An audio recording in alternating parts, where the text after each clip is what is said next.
Os decía en el vídeo anterior que en este vídeo os hablaría de los arquetipos de luz, pero me voy a esperar un poquito, voy a esperar un poco más.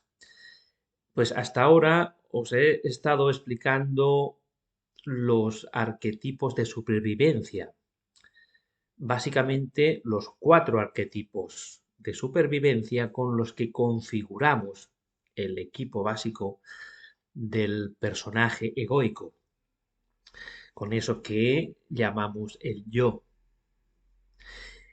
Y antes de hablaros de los arquetipos de luz, pues prefiero explicaros cómo va a ir evolucionando el personaje. Así que ahora os voy a hablar sobre la evolución del propio personaje. Vamos, lo que podemos llamar el balbuceo del héroe. Entonces, comenzamos reconociendo que en este mundo no hay nada permanente. Todo cambia. Y aunque sea a paso de hormiga, vamos evolucionando. Aunque sea muy poquito a poco, pero vamos evolucionando. Igual que antes de despertarnos por la mañana del sueño nocturno, pues solemos entrar en una fase de duermevela, pues así también el héroe dormido va saliendo lentamente de su coma profundo y poquito a poco, va comenzando a balbucear. Los niños pequeños, antes de hablar, balbucean, ensayan sonidos y acaban, por fin, con las primeras palabras, mamá, papá, pero primero balbucean. Y de eso se trata. Antes de despertar del todo el héroe, primero tenemos el balbuceo del héroe. Y todo eso es debido a que las cosas de este mundo, no os enfadéis conmigo por lo que os voy a decir, pero es que resulta que en el fondo las cosas de este mundo, en el fondo son una estafa y poco a poco la víctima, el personaje, comienza a verle el plumero.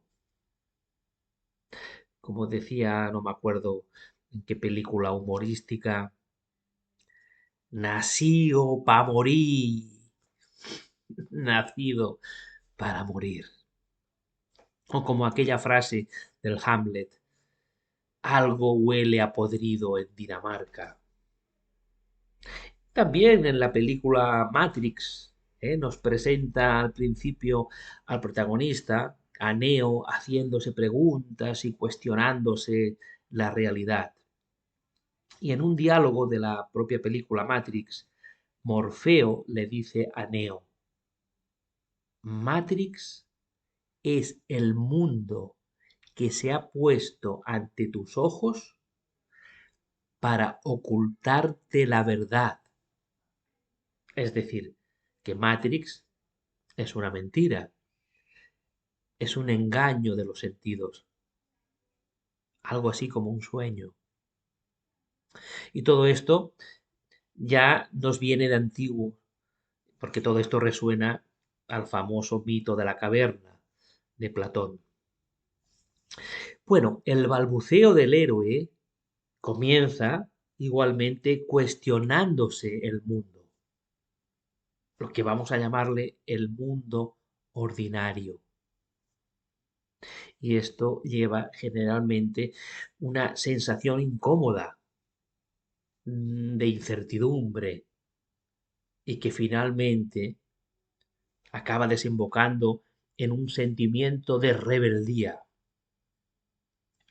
Así comienza a despertar, con una llamada a la rebeldía,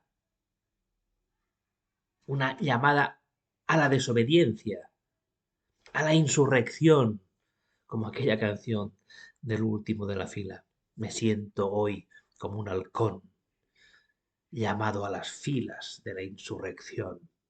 Esto también nos lo explicaba Nietzsche en su célebre obra Así habló Zaratustra, con las tres etapas.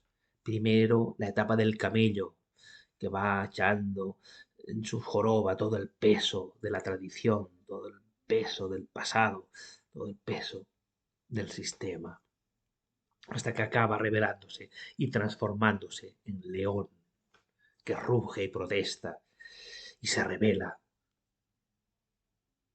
Pero también, al final, uno acaba de cansarse de tanto rugido y hay que seguir avanzando más allá de la etapa del león.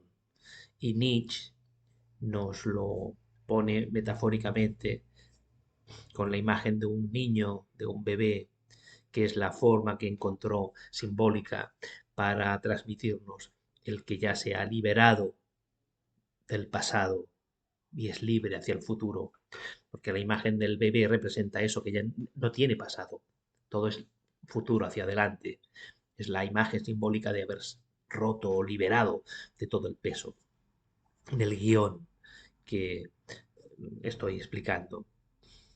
Y entonces, ese joven rebelde que despierta a la rebeldía al ir progresando y madurando, se va transformando en un cuestionador.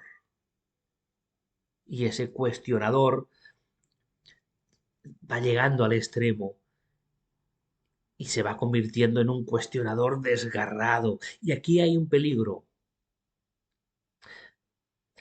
Si sigue avanzando y madurando, ese cuestionador desgarrado, ese buscador, sigue evolucionando en ese balbuceo del héroe, pero si se desvía, se queda ahí atascado en ese cuestionamiento desgarrado, que es lo que podremos llamarle, por ejemplo, la bohemia.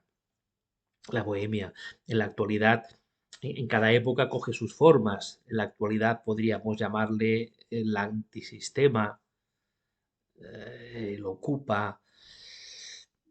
En su época tal vez fuera el hippie, ¿verdad? En los años 60 y 70. Es decir, el que se queda ahí en esa protesta, en ese cuestionamiento, incluso desgarrado, pero ya no avanza más, queda siempre atascado en ese punto bohemio, perdón.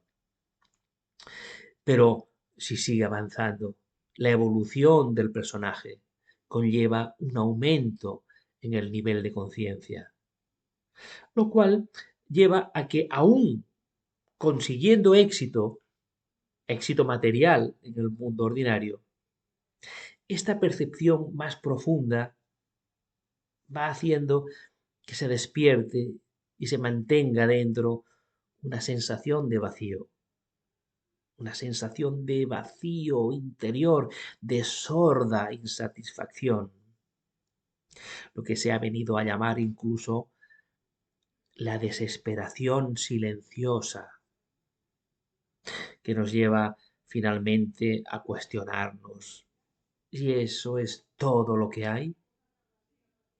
¿Eso es todo lo que hay?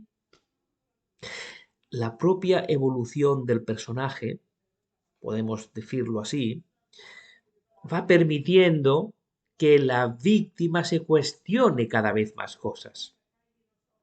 Y como os digo, se va volviendo desobediente, rebelde, de forma que el saboteador va perdiendo algo de fuerza. Va perdiendo fuerza, ya no domina tanto. Las cosas ya no le cuadran a la víctima como antes y quiere descubrir por qué. Quiere descubrir, quiere saber.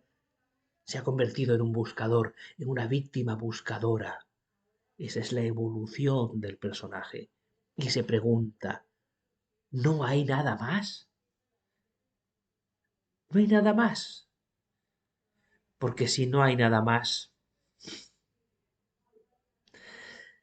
como se decía cuando yo era joven, pues cágate, lorito.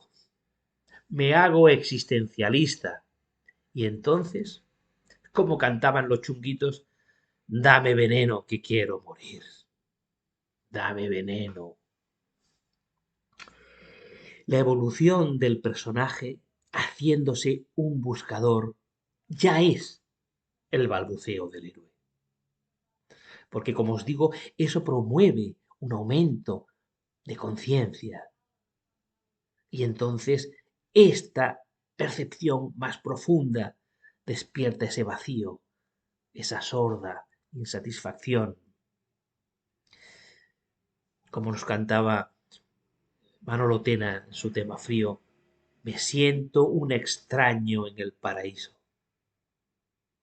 La ceremonia de la desolación.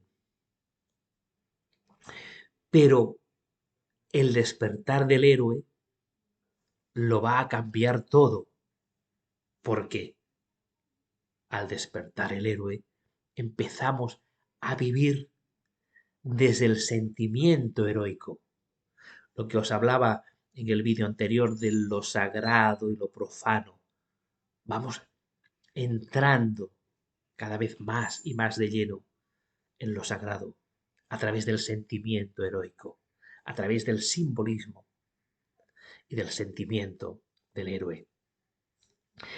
Y lo heroico sí que nos realiza, porque ya no nos instala en el orgullo del personaje, el orgullo egoico del personaje, sino que nos permite empezar a vivir desde la grandeza de lo luminoso que nos conecta con lo sagrado. Porque desde lo heroico las acciones cotidianas se convierten en acciones consagradas, se convierten en rituales míticos, arquetípicos, heroicos.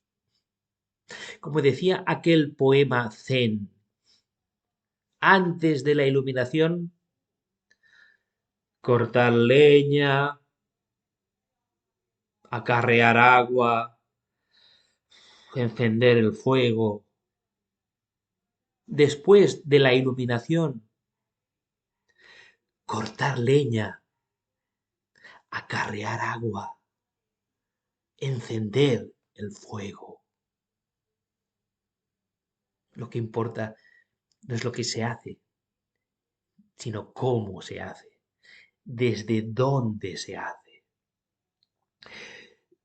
Lo heroico nos proporciona inspiración y sentido, no tanto como una respuesta científica, sino más bien desde la estética, desde el arte, desde el hemisferio derecho. No es tanto desde el hemisferio izquierdo, que sería lo lineal, lo científico, sino desde el derecho, desde la estética. Lo heroico resulta siempre elegante, bello, estético. Lo heroico trae a nuestras vidas poesía y lírica. El sentimiento heroico introduce la épica en nuestro día a día, transformando la monotonía circular y absurda de la rutina del personaje en un viaje fascinante hacia la luz.